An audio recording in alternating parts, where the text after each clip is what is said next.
हमेशा ध्यान देना, जो पूरा होता है उसे कोई हाथ नहीं लगाता, लेकिन जो टूटा होता है उसी को सब अपनी ज़रूरत के लिए तोड़ते हैं। यह कहानी किसी आम इंसान की नहीं है, यह कहानी है उस सच की जिसे स्वयं महादेव को पृथ्वी पर आकर समझाना पड़ा। लोग कहते हैं कि भगवान सब देखते हैं, पर कभी कभी वे देखने नहीं बल्कि समझाने स्वयं उतरते हैं। यह कथा भी उसी समय की है जब कैलाश पर विराजमान महादेव के मन में एक प्रश्न उठा, एक ऐसा प्रश्न जो करुणा से जन्मा था। एक दिन माता पार्वती पृथ्वी लोक की ओर देखते हुए ठिठक गईं। उनकी दृष्टि एक छोटे से गांव पर जाकर रुक गई, जहां एक टूटी फूटी झोपड़ी थी जिसकी छत आधी गिरी हुई थी, दीवारें फटी थीं और दरवाज़ा किसी पुराने घाव की तरह लटक रहा था। उस झोपड़ी में एक वृद्धा रहती थी, झुकी हुई पीठ, कांपते हाथ और आंखों में वर्षों की प्रतीक्षा।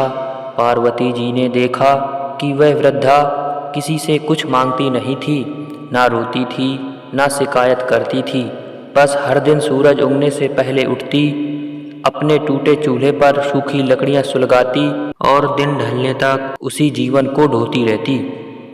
पार्वती जी का हृदय भर आया और उन्होंने शंकर जी से कहा कि हे स्वामी, यह वृद्धा ना किसी को सताती है, ना किसी का बुरा करती है, फिर भी इसकी किस्मत क्यों नहीं बदलती? क्यों इसका जीवन इसी टूटन में बीत रहा है? क्या इसका भाग्य लिखते समय किसी से भूल हो गई थी? तब महादेव ने गहरी दृष्टि से पृथ्वी लोक को देखा और मंद मुस्कान के साथ बोले कि यदि तुम चाहो तो हम स्वयं जाकर देख सकते हैं। पार्वती जी ने कहा कि मैं चाहती हूँ, मैं देखना चाहती हूँ कि मनुष्य किस तरह टूटे हुए को और तोड़ देता है। तब दोनों ने पृथ्वी लोक जाने का निश्चय किया और साधारण दंपत्ति का रूप धरकर उसी गांव में पहुँचे। संध्या का समय था, लोग अपने घरों में दीप जला रहे थे। बड़े बड़े मकानों से हंसी की आवाज़ें आ रही थी, पर उसी गांव के एक कोने में वह झोपड़ी अंधेरे में डूबी हुई थी। महादेव और पार्वती जी उसी झोपड़ी के पास रुके और वृद्धा से बोले कि हम राहगीर हैं, क्या आज की रात यहीं विश्राम कर सकते हैं? वृद्धा ने कांपती आवाज़ में कहा कि मेरे पास देने को कुछ नहीं है, ना छत ठीक है, ना भोजन, पर यदि आप इसी टूटे स्थान में रह सकते हैं तो द्वार खुला है। पार्वती जी का हृदय और भी भर आया। रात्रि बीती, भोर हुई, ठंड बढ़ गई। तब महादेव ने पार्वती जी से कहा कि भोजन बनाने के लिए चूल्हा जलाना होगा, कुछ पत्थर या ईंट ले आओ ताकि चूल्हा बनाया जा सके। पार्वती जी बाहर निकली। उन्होंने देखा कि पास ही एक सुंदर पक्का समृद्ध घर था, जिसकी दीवारें मजबूत थी, ईंटें नहीं थी, पर उनका मन वहाँ नहीं गया।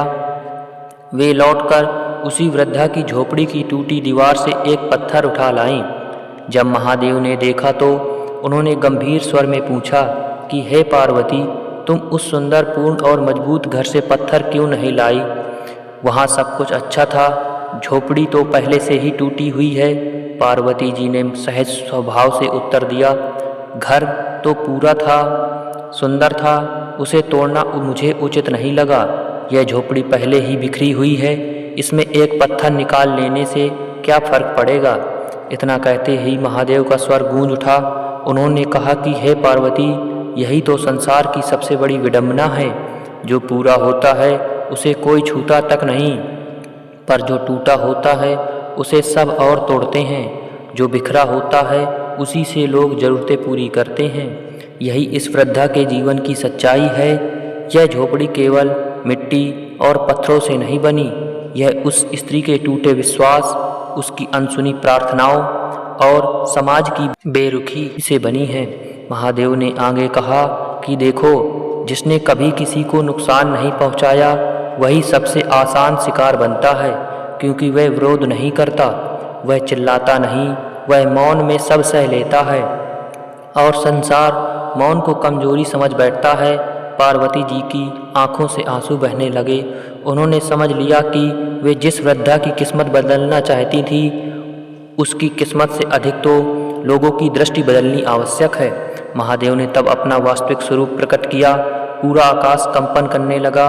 गांव के लोग दौड़ आए जिन्होंने उस वृद्धा की झोपड़ी से लकड़ी ली थी, पत्थर चुराए थे, उसका उपहास उड़ाया था। वे सब भय से कांपने लगे। महादेव ने कहा कि याद रखो, जो टूटा हुआ दिखता है वह सबसे अधिक सहनशील होता है, पर इसका अर्थ यह नहीं कि उसे और तोड़ दिया जाए। जो झुका हुआ है वह भार उठाने की शक्ति रखता है, पर हर बार भार उसी पर डालना अधर्म है। वृद्धा के सामने महादेव ने वरदान रखा, पर वृद्धा ने कुछ नहीं मांगा। उसने केवल कहा कि लोग अब मेरी झोपड़ी से पत्थर ना लें, यही मेरे लिए पर्याप्त है। तब महादेव मुस्कुराए और बोले कि यही तो सच्ची पूर्णता है, जो टूटा होकर भी मांगना नहीं जानती।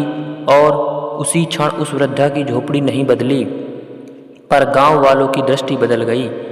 अब वे जब भी किसी टूटे हुए को देखते तो महादेव की वाणी उन्हें भीतर से रोक लेती। और उसी दिन से यह कथा लोक में फैल गई कि भगवान टूटे को जोड़ने नहीं आए थे, वे लोगों को यह समझाने आए थे कि टूटे हुए को और मत तोड़ो, क्योंकि जो सच में मजबूत होता है उसे सहारे की नहीं बल्कि मर्यादा की आवश्यकता होती है। महादेव ने उस दिन किसी झोपड़ी को नहीं तोड़ा, उन्होंने मनुष्य की सोच को तोड़ा।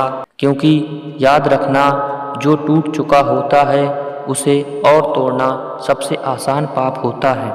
दोस्तों, अगर वीडियो आपको पसंद आए तो वीडियो को लाइक कीजिए, कमेंट कीजिए, शेयर कीजिए और हमारे चैनल को सब्सक्राइब कीजिए। मिलते हैं अब नए एक रोचक कहानी के साथ। तब तक के लिए राधे राधे।